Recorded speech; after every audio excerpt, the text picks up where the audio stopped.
Today, on Generic Nature Documentaries, we join you from the beaches of New Jersey as these sentries stand watch, hoping their brethren has found more food.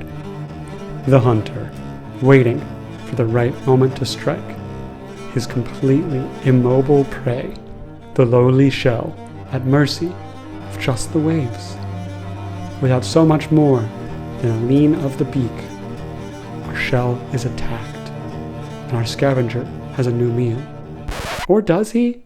That looks like sand. It's definitely sand. That bird's walking away and doesn't know he ate the thing he's stepping on. Oh, never mind. The shell washed away, helpless forever.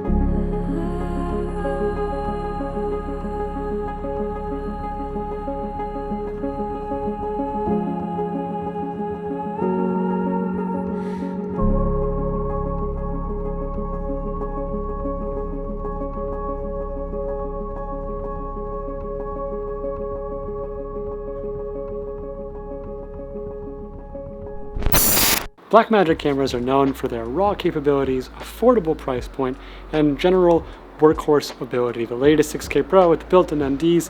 For someone who needs RAW, there really is no other choice at that price point. But it's not usually a camera we talk about when you figure you need slow motion.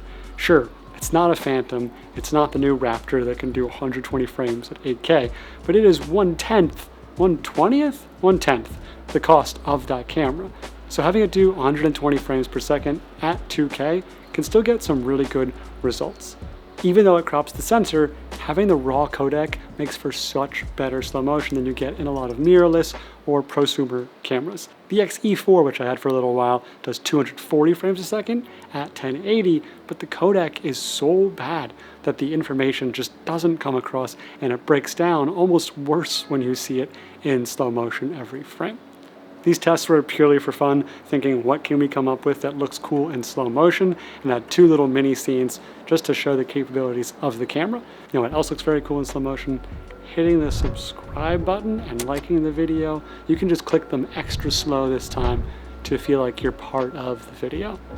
Sometimes you might think you need so many frames per second to convey this is in slow motion, this is intense, but often just going from 24 to 120 frames per second changes so much about how the shot feels that it gets your tension, it gets your moment across.